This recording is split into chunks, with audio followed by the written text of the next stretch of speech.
अस्सलाम वालेकुम जी। इस वक्त पाकिस्तान क्रिकेट बोर्ड से एक बड़ी खबर आ रही है। मेरे साथ अनस सईद मौजूद है। अनस, ये बड़ी खबर है, उसकी टाइमिंग के हवाले से भी हम बात करें कि हारिस रऊफ का central contract Pakistan cricket board ने ख़त्म कर दिया।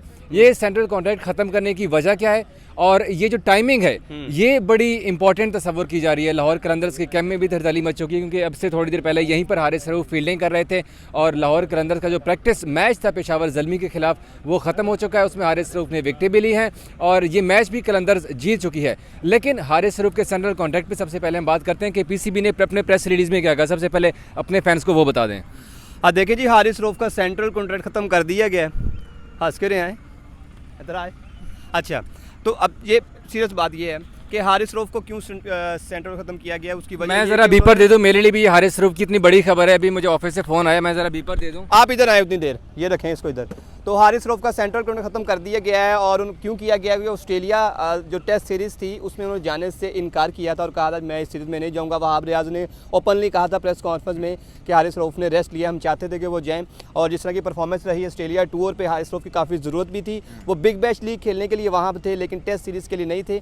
और उसके बाद वहाँ से बिग बैश के चंद मैचेस रहते थे। हारिस रऊफ ने काफ़ी कोशिश की कि वो मैचेस खेल सकें, लेकिन पीसीबी ने इजाज़त नहीं दी और दोबारा न्यूजीलैंड के लिए उन्होंने ऑस्ट्रेलिया में टीम को ज्वाइन किया। कादिर, कैसा देखते हैं इस फैसले को? बताया जा रहा है पहले कमेटी बनाई गई थी, उसमें हारिस रऊफ की हेयरिंग हुई बाकायदा तौर पे, उसको जो अब फैसला सुनाया गया। आप समझते हैं कि ये वक्त ठीक है? क्योंकि कल जो हारिस रऊफ ने प्रेस कॉन्फ्रेंस भी की है उसमें काफ़ी गुस्से में नज़र आ रहे थे वो। यार आप मुझे ये बताएं अनस भाई कि जब वर्कलोड इनसे नहीं मैनेज होता, जो डॉक्टर सोहेल साहब रखे हैं, फलाने डॉक्टर रखे हैं, ये जब वर्कलोड प्लेयरों का मैनेज नहीं करते तो प्लेयरों ने अपनी बॉडी के लिहाज से अपना वर्कलोड मैनेज करना है ना। बिल्कुल ठीक। अब ये हारिस रऊफ को पता है कि वो टेस्ट मैच खेल सकता है या नहीं खेल सकता। ऑस्ट्रेलिया की सॉइल आपको पता है मजबूत होती है, सख्त होती है।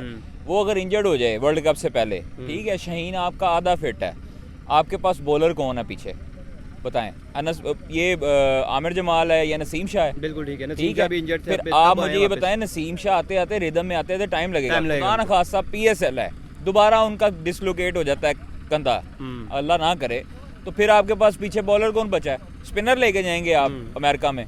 आप वर्ल्ड कप के मुताबिक देखें, एक चीज़ आपको प्लेयर कह रहा है कि भाई आप मेरा सोचें, मेरा वर्कलोड नहीं बर्दाश्त हो रहा, मैं इतनी देर से क्रिकेट खेल रहा हूँ। आप लोग रेस्ट भी नहीं देते प्लेयरों को।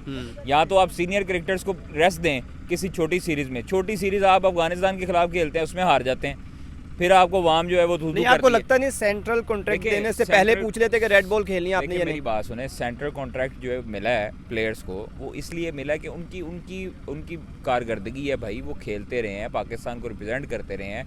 फिर उसके बाद अगर वो उन्होंने ऑस्ट्रेलिया के लिए कह दिया है तो ये अना का मसला है बेसिकली। ये किस बंदे का? ये मोहम्मद हफीज़ का और जनाब उनका, ठीक है, कौन? हाँ, वो मैं समझ गया, पता है। हाँ, मैं समझ वो सारों को पता है कि इसका ना का मसला है। लेकिन ये होना ये चाहिए कि आप अपने प्लेयर्स को बैक करें, ना कि आप अपनी चुतराहट दिखाएं। आप भी एक प्लेयर रह चुके थे, आपने भी ये डिसीजन लिया था टेस्ट सीरीज़ के लिए कि टेस्ट मैं नहीं खेल सकता। अपनी वर्कलोड का आपको फास्ट बॉलर का पता होता है कि भाई उसका कैरियर छोटा होता है, लेकिन उसको अपने लिहाज से ये चीज़ें देखनी चाहिए। हारिस रऊफ नो डाउट पाकिस्तान को रिप्रेजेंट करना चाहिए था, टेस्ट सीरीज होनी चाहिए थी, लेकिन अब उससे भी पूछे ना कि भाई उसका वर्कलोड क्या है, उसकी बॉडी कितना मैनेज कर सकती है वर्क। अब इनके पास बैकअप नहीं है, अगर इनके बैकअप नहीं तो इसका कसूर हारिस रऊफ आपको T20 वर्ल्ड कप में दस्तयाब नहीं होता तो आप मुझे ये बताएं कि उसके बाद शाहीन और ये क्या आप, और इनका पेस, हमारे पास पेस है ही नहीं है, रह जाएगी। आप आपने देख लिया ऑस्ट्रेलिया सीरीज में क्या पेस थी सर, कुछ भी नहीं था। लेकिन देखें, आमिर जमाल एक अच्छा बॉलर है, उसके खैर उन्होंने परफॉर्म भी किया, ऑलराउंडर परफॉर्मेंस दी है।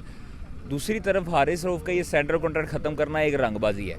रंगबाजी इस सिलसिले में है कि 30 जनवरी को हारिस रऊफ का प्रेस रिलीज में लिखा कि बुलाया गया, उनसे मीटिंग हुई, उनसे पूछगिछ हुई, उसका जवाब तसल्ली बख्श नहीं था।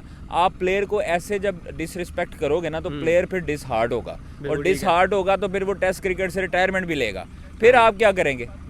तो नहीं, अब जो सूरत-ए-हाल बन चुकी है वो रिटायरमेंट ले लेंगे। आपने जो रंगबाजी लगाई है वो अवाम को फुद्दू बनाने के लिए लगाई है कि 30 जून 2024 तक आपने सेंट्रल कॉन्ट्रैक्ट जो है उसका ख़त्म कर दिया है। आपने कहा जी कि वो लीग नहीं खेल सकता। उस दौरान लीग कौन सी है मुझे ये बताएं? लीगें तो सारी खत्म हो गई हैं। कादिर ने बड़ा अच्छा पॉइंट उठाया। आप देखें ये फेब शुरू हो चुका है, बल्कि खत्म होने वाला है, बल्कि मिड हो गया। 4 माह रह चुके हैं सेंट्रल कॉन्ट्रैक्ट में। 4 माह, आप इसको 4 माह आप उसके दौरान देख लें न्यूजीलैंड सीरीज है, टेस्ट सीरीज भी कोई नहीं है, आप न्यूजीलैंड है, फिर उसके बाद आपने इंग्लैंड और आयरलैंड के साथ मैच खेलने हैं मई में, फिर उसके बाद आपने वर्ल्ड कप पे चले जाना है। तो जून ते वैसे भी मुक गया वर्ल्ड कप दे विच, बिल्कुल ठीक तो फिर आपने ये रंगबाजी क्यों लगाई है 30 जून तक? अगर ये कर लेते कि इसमें प्लेयर की भी रिस्पेक्ट रहती कि उसको अगला कॉन्ट्रैक्ट ना देते, यार ये टर्मिनेट करने का कॉन्ट्रैक्ट की बात नहीं, कॉन्ट्रैक्ट प्लेयरों को नहीं चाहिए भाई। लीग से वो इतना पैसा कमा लेते हैं कि उनको सेंट्रल कॉन्ट्रैक्ट की जरूरत क्यों पड़ती?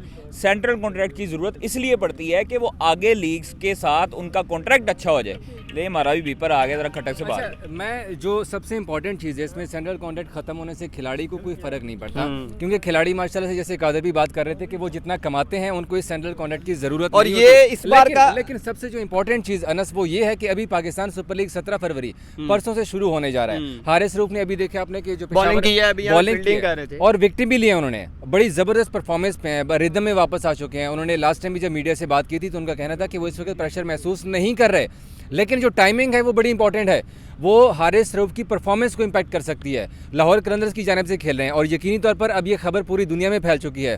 हारिस रऊफ को भी इस बात का पता चल चुका है। आपसे थोड़ी देर कबल ये पीछे लाहौर कलंदर्स का कैंप लगा हुआ है, यहाँ पर अभी शाहीन शाह अफरीदी, हारिस रऊफ और तमाम खिलाड़ी डिस्कशन कर रहे थे इस चीज़ के ऊपर। अब देख रहे हैं कि हारिस रऊफ, हमें डर है लेकिन शकील मैं यहाँ पे कहूँगा कि इतना मतनाज़ा किस्म का सेंट्रल कॉन्ट्रैक्ट, मुझे याद है कि जब वर्ल्ड कप पे पाकिस्तान टीम ने जाना था इंडिया, तो उससे एक रात पहले उनको दिए गए कॉन्ट्रैक्ट साइन करने के लिए, ठीक है।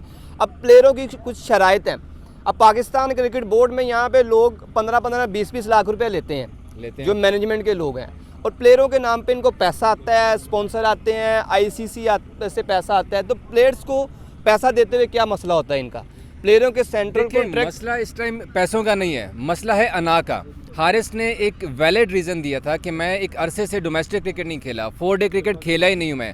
अब आप मुझे अचानक नहीं, ऊपर से वहाब रियाज ने जो पब्लिकली जो प्रेस कॉन्फ्रेंस में कह के इस इशू को उछाला है, आपको लगता है ऐसा? कि मुझे लगता है नहीं उछाला था। वहाब रियाज ने हमारे सामने यहाँ पर प्रेस कॉन्फ्रेंस की थी कजाफी स्टेडियम में, जब उनसे सवाल हुआ था उन्होंने सबके सामने कहा था कि उन्होंने हारिस से बात की थी, फिर हारिस ने ये कहा, हारिस ने इनकार कर दिया, इस इशू को हाइप दी है। देखिए, आपकी हारिस के साथ पर्सनल कैपेसिटी में गुफ्तगू हुई है, आपने वो गुफ्तगू लीक की है, पब्लिकली कर दिया, उससे भी हारिस रऊफ का मोराल डाउन हुआ था। फिर आप ऊपर से तनकीद भी कर रहे हैं। मुझे अब डर ये भी लग रहा है कि पाकिस्तान एक और जो कीमती प्लेयर है, आपने आमिर को जाया टेस्ट क्रिकेट से ये अब रिटायरमेंट लेने की तरफ ही है, आमिर को जाया किया, आपने इमाद वसीम को जाया किया, रिटायरमेंट ले ली, आपने समी असलम ने ले ली रिटायरमेंट। अब मुझे डर है कि कहीं हारिस रऊफ भी इस पीसीबी के इस इकदाम की वजह से रिटायरमेंट ना ले ले। देखिए, आज सिर्फ आपको अंदर की खबर बता दूं, आपको अंदर की खबर यही है कि जब ये इशू बना, हारिस रऊफ ने वहाब रियाज ने पब्लिकली कहा, प्रेस कॉन्फ्रेंस में कहा, तो हारिस रऊफ इस बात पे ये पीछे थोड़ा जूम कर संजीदगी से सोच रहे थे। वो देखिए, हारिस ही फोन पे गुफ्तगू कर रहे हैं, थोड़ा सा जूम कर लें तो ये लाहौर कलंदर्स का अभी कैंप लगा हुआ है यहाँ पे। कुछ ही देर पहले जो ट्रेनिंग कर रहे थे हारिस रऊफ, और खबर हारिस रऊफ तक पहुँच चुकी है और हारिस रऊफ इस वक्त फ़ोन पे किसी के साथ गुफ्तगू कर रहे हैं। अब देखना है कि हारिस ये किन के साथ बातचीत कर रहे हैं। डेफिनेटली ये किसी भी खिलाड़ी के लिए बड़ी एक गैर मामूली खबर होती है। ये आपने जिस तरह बात की है, ये डिसरिस्पेक्ट है, टर्मिनेट किया गया। हारिस रऊफ अब पाकिस्तान का एक ब्रांड है। ना सिर्फ आपने कॉन्ट्रैक्ट टर्मिनेट किया है, इसके साथ साथ आपने उनके गैर मुल्की लीग्स खेलने पर पाबंदी भी लगा दी है। आप एनओसी भी जारी नहीं कर रहे, ये कहाँ का इंसाफ है? अभी लाहौर कलंदर्स का अब देखते हैं। मुझे याद है कि मैं जब हारिस रऊफ ने बिग मैच में आया था, कितना इशू बनाया हुआ था एनओसी देने का। हारिस रऊफ कितने सालों से बिग मैच लीग खेल रहे हैं, उनको इस पे हर्डल। एक सेकंड जरा पकड़े, मैं जरा एक और खबर आई है वो भी मैं आपसे डिस्कस करता हूँ। एक और खबर आप लेके आ रहे हैं नाजरीन। तो अभी तक की जो इंपॉर्टेंट अपडेट यही है कि हारिस रऊफ का सेंट्रल कॉन्ट्रैक्ट ख़त्म कर दिया गया है। उसकी वजह यह है कि उन्होंने दौरा ऑस्ट्रेलिया से इनकार किया था, टेस्ट सीरीज़ खेलने से इनकार किया था। तो तब तक के लिए दीजिए हमें इजाज़त, हम आपको मज़ीद अपडेट देते रहेंगे। बहुत शुक्रिया आपका।